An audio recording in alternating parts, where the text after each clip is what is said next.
City న్యూస్కు స్వాగతం. చమ్మనగిరిపేట గాంధీబొమ్మ సెంటర్లోని అయ్యప్పస్వామి దేవాలయంలో 34వ వార్షిక ప్రతిష్టా మహోత్సవాలు వైభవంగా కొనసాగుతున్నాయి. చమ్మనగిరిపేట గాంధీబొమ్మ సెంటర్లోని అయ్యప్పస్వామి దేవాలయంలో 34వ వార్షికోత్సవ ప్రతిష్టా సప్తాహ మహోత్సవాలు వైభవంగా కొనసాగుతున్నాయి.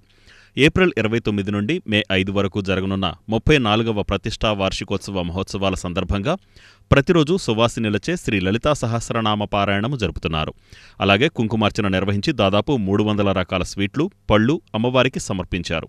ఈ కార్యక్రమంలో పెద్ద సంఖ్యలో భక్తులు పాల్గొన్నారు.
స్వామి శరణం. మన బందరు బంగారయ్యప్పగా పిలువబడుతున్న శ్రీ విశాఖ శారదాపేట పాలిత అయ్యప్ప దేవాలయంలో స్వామివారి ప్రతిష్ఠితం జరిగి 33 సంవత్సరాలు పూర్తయి 34వ సంవత్సరానికి రేపు 5వ తారీఖు వైశాఖ శుద్ధ అష్టమి రోజున స్వామివారి ఉత్సవం జరగబోతోంది. దానికి నాంది ప్రస్తావనగా ఆ మహిషాసురమర్దిని అమ్మవారి అనుగ్రహం కోరుతూ వారం రోజులు లలితాపారాయణ సప్తాహం జరుగుతోంది. చివరి రోజున ఈ పారాయణం చేసిన ముత్తైదువులందరి చేత కుంకుమార్చన చేసి దాదాపు 1000 మంది ముత్తైదువులకి దేవస్థానం తరపున స్వామివారి పసుపు కుంకుమ ఏర్పాటు చేయడం జరుగుతుంది. 5వ తారీఖు లక్ష్మీ గణపతి హోమం, లలితా హోమం స్వామివారికి విశేషంగా జరుగుతుంది. ఈరోజు దాదాపు 400 రాజధాని పునర్నిర్మాణం సందర్భంగా పెడన పట్టణంలో టీడీపీ నాయకులు సంబరాలు జరుపుకున్నారు. రాజధాని పునర్నిర్మాణం సందర్భంగా పెడన పట్టణంలో టీడీపీ సంబరాలు జరుపుకున్నారు. పెడన పట్టణంలోని బంటుమిల్లి రోడ్డు మరియు బస్టాండ్ సెంటర్లో తెలుగుదేశం పార్టీ నాయకులు అమరావతి నిర్మాణం సందర్భంగా పెద్ద ఎత్తున బాణాసంచా కాల్చి మిఠాయిలు పంచిపెట్టి హర్షం వ్యక్తం చేశారు. రాష్ట్ర ప్రజల కలల రాజధాని నిర్మాణాన్ని సాకారం చేసేందుకు కూటమి ప్రభుత్వం కృషి ఫలితమే అమరావతి పునర్నిర్మాణమని టీడీపీ శ్రేణులు అన్నారు. ఈ సందర్భంగా టీడీపీ శ్రేణులు మాట్లాడుతూ రాష్ట్రంలో ప్రతి పౌరునికి ఉద్యోగ, ఉపాధి అవకాశాలు సృష్టించే రాజధానిగా అమరావతి ఆవిష్కృతం అవుతుందని, సంపద సృష్టితో రాష్ట్రానికి ఒక చోదక శక్తిగా నిలబెట్టడంలో ముఖ్యమంత్రి చంద్రబాబు నాయుడు, జనసేన అధినేత పవన్ కళ్యాణ్కి సాధ్యమవుతుందని టీడీపీ శ్రేణులు అన్నారు. ఈ కార్యక్రమంలో పట్టణ తెలుగుదేశం పార్టీ ప్రధాన కార్యదర్శి వాహిబ్ ఖాన్, కృష్ణా జిల్లా శిష్టకర్ణం సంక్షేమ సంఘం అధ్యక్షులు శ్రీనివాస్, వేణం, తమ్మ, భీమయ్య, ఖలీల్ భాషా, మెట్ల సుబ్రహ్మణ్యం, కొసనం భార్గవ్ తదితరులు పాల్గొన్నారు. మరి ఈ రోజున ఆంధ్ర రాజధాని అమరావతి అని చెప్పి చాటి చెప్పే విధంగా ప్రపంచం మొత్తం కూడా మన ఆంధ్రప్రదేశ్ అమరావతి వైపు చూస్తున్న తరుణం. మరి ఈ రోజున మోడీ గారి చేతుల మీదుగా మరి అభివృద్ధికి శంకుస్థాపన చేయడం అంటే మన ఆంధ్రుల యొక్క మంచి అభివృద్ధికి మంచి సహకారం మోడీ గారి వల్ల జరుగుతుందని మరి ఈ రోజున ఆ కార్యక్రమానికి మన జిల్లా వ్యాప్తంగా అలాగే మనం పెడన నుండి కూడా మరి వెళ్ళి ఆ కార్యక్రమంలో హాజరై కార్యక్రమాన్ని విజయవంతం చేసినందుకు వారికి కూడా ప్రత్యేక ధన్యవాదాలు తెలియజేసుకుంటూ మరి ఈరోజు పెడన పట్టణంలో మరి పట్టణ తెలుగుదేశం పార్టీ ఆధ్వర్యంలో బండిమిల్ రోడ్ సెంటర్లో మరి బాణసంచ మరి మిఠాయిలు స్వీట్స్ పంచుకోవడం జరిగింది. మరి ఈ కార్యక్రమానికి ఇచ్చేసినటువంటి మన తెలుగుదేశం పార్టీ సోదరులందరికీ మరి ఈ కార్యక్రమాన్ని అందరినీ కూడా జీవించినందుకు ఈ తెలుగుదేశం పార్టీ ఆంధ్రప్రదేశ్కి రాజధాని లేని రాష్ట్రంగా పేరు ప్రఖ్యాతులు తెచ్చినటువంటి ఈ జగన్ తుగ్లక్ పాలనకు అంతమొందించి కూటమి ప్రభుత్వం ఏర్పడిన తర్వాత ఆంధ్రుల ప్రపంచ ప్రఖ్యాతిగాంచిన అమరావతి పునర్నిర్మాణానికి ఈరోజు ప్రధానమంత్రి చేతుల మీదుగా అలాగే మన ముఖ్యమంత్రి నారా చంద్రబాబు నాయుడు మరియు జనసేన అధినేత పవన్ కళ్యాణ్ గారి ఆధ్వర్యంలో అమరావతి ప్రపంచ ప్రఖ్యాతిగాంచిన రాజధానిగా పేరొందాలని చెప్పి మేము ఆకాంక్షిస్తూ ఉన్నాం. అందులో భాగంగా ఈరోజు తెలుగుదేశం పార్టీ ఆధ్వర్యంలో మరి మా ఆనందాన్ని సంతోషాన్ని వ్యక్తం చేస్తూ బాణాసంచా కాల్స్తూ అలాగే మిఠాయిలు పంపిణీ చేయడం జరిగింది. మరి ఈ ఆంధ్రుల రాజధాని అమరావతి గత తెలుగుదేశం ప్రభుత్వ హయాంలో నాంది పలికినప్పటికీ తర్వాత వచ్చినటువంటి వైసీపీ ప్రభుత్వం దీన్ని నిర్మాణాన్ని అడ్డుకుని 3 రాజధానుల పేరుతో కాలయాపన ఎన్నో అవాంతరాల తరువాత ఒక చక్కటి పునాదిరాయ పడిన తరువాత ఒక పైలాన్ ఆవిష్కరణ భవిష్యత్ అవసరాలకి మేమున్నాం అనే నినాదంతో ఈరోజు ఆంధ్రుల కలల రాజధాని ఈరోజు సాకారం అవుతున్న వేళ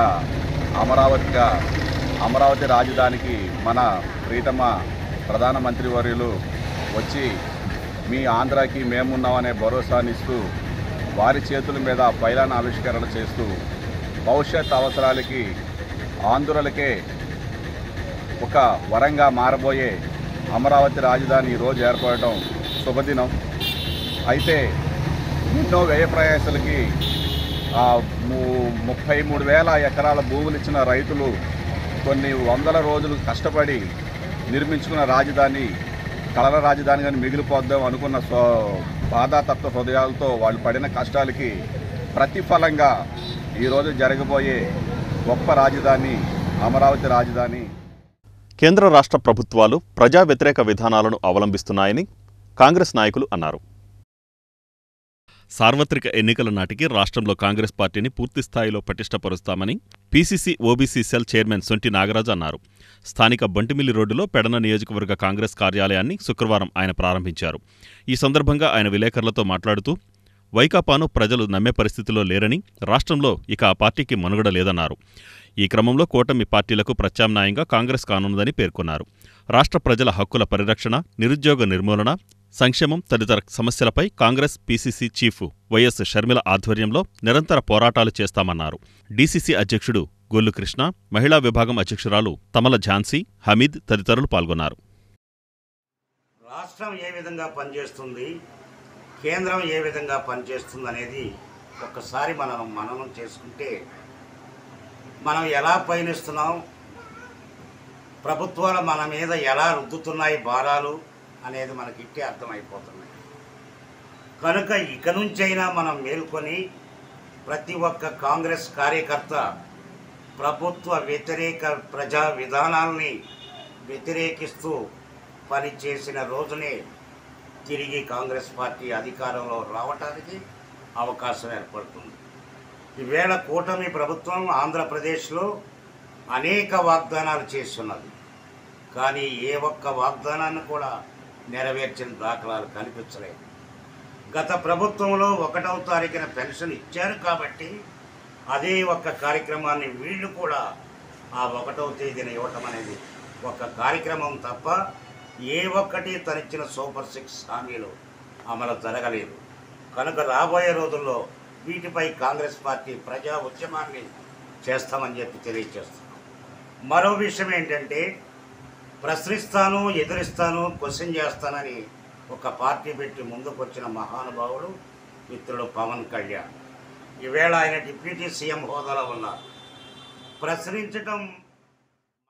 నాగాలంక క్షిపణి పరీక్షా కేంద్రం నిర్మాణ పనులకు భారత ప్రధాని అమరావతి రాజధాని వేదికపై నుండి శంకుస్థాపన చేశారు. నాగాలంక క్షిపణి పరీక్షా కేంద్రం నిర్మాణ పనులకు భారత ప్రధాని నరేంద్ర మోడీ అమరావతి రాజధాని వేదికపై శంకుస్థాపన చేశారు. 20,000 కోట్లతో నిర్మించే నాగాలంక క్షిపణి పరీక్షా కేంద్రం నిర్మాణానికి తొలి దశలో 1,500 కోట్లతో నిర్మాణ పనులకు ప్రధాని తమ స్వహస్తాలతో వర్చువల్ శంకుస్థాపన చేయడం ద్వారా అవనిగడ్డ ఎమ్మెల్యే మండలి బుద్ధప్రసాద్ ఆకాంక్షను నెరవేర్చారు.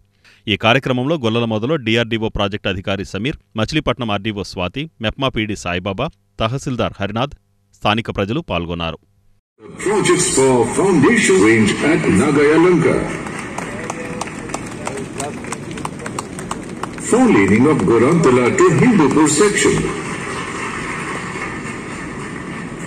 సంవత్సరాలుగా పెండింగ్లో ఉన్నటువంటి భీమవరం బైపాస్ నిర్మాణానికి 2400 కోట్లు నిధులు భాగంగా నేను ప్రాతినిధ్యం వహిస్తున్నటువంటి నరసాపురం ఇప్పటి వరకు 100 కోట్ల రూపాయలు మంజూరు చేసినటువంటి విషయాన్ని ఈ సందర్భంగా ప్రస్తావిస్తున్నాను. ఏ విధంగా దేశంలో ప్రతిష్టాత్మకమైనటువంటి విద్యా సంస్థలు ఏవైతున్నాయో IIT, IIM, NIT, AIIMS, petroleum university, central university, ఇదే విధంగా అనేక నూతన వైద్య కళాశాలని Prime Minister Narendra Modi ji back then has set up one of the finest steel plant in India, and Lokesh Garu are setting up. కాబోతున్నారు. మరి already convoy బయలుదేరి మన ప్రధాన రాబోతున్నారు. ఆయన రాక కోసం వేచి చూద్దాం. పేదలకు ఉచిత న్యాయ సహాయం అందిస్తున్నందున అందరూ వినియోగించుకోవాలని జిల్లా న్యాయ సేవాధికార సంస్థ కార్యదర్శి కృష్ణయ్య అన్నారు. పేదలకు ఉచిత న్యాయ సహాయం అందిస్తున్నందున అందరూ వినియోగించుకోవాలని జిల్లా న్యాయ సేవాధికార సంస్థ కార్యదర్శి కేవీఆర్ కృష్ణయ్య అన్నారు. నగరంలో ఎల్ఐసి కార్యాలయంలో ఇన్సూరెన్స్ కార్పొరేషన్ ఎంప్లాయీస్ యూనియన్ ఆధ్వర్యంలో నిర్వహించిన సదస్సులో ఆయన ముఖ్య అతిథిగా పాల్గొని వివిధ చట్టాల గురించి వివరించారు. కార్మికుల చట్టాలపై అవగాహన పెంచుకొని వినియోగించుకోవాలన్నారు. రాజ్యాంగం సమాజంలో ప్రతి పౌరునికి హక్కులతో పాటు బాధ్యతలు ఇచ్చిందన్నారు. ఎవరికి వారు తమ హక్కులు వినియోగించుకుంటూ ఇతరుల హక్కులకు భంగం వాటిల్లకుండా నడుచుకోవాలని సూచించారు.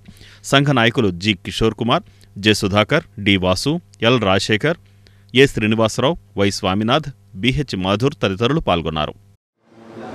ఏమనుకోకండి, ఏంటి సార్ క్వశ్చన్లు అడుగుతున్నారు, రాయరు కదా క్వశ్చన్లు అడగాలి. జడ్జి గారు వినటానికి అలవాటు పడి ఉంటారు కదా. మామూలుగా మీరైతే మీలో కొందరు ఏజెంట్లు ఉంటారు, పార్టీని ఎలాగైనా ఒప్పించి పాలసీ వండించాలి. మనకేదో తెలుగులో పద్యం చెప్పినట్టు తివిరి ఇసుక నుండి తైలంబు తీయవచ్చని అలా పార్టీ నుంచి పాలసీ అయితే కొట్టేస్తారు. కానీ యాజ్ ఏ జడ్జెస్ మేము వినటానికి మాత్రమే అలవాటు పడి ఉంటాం.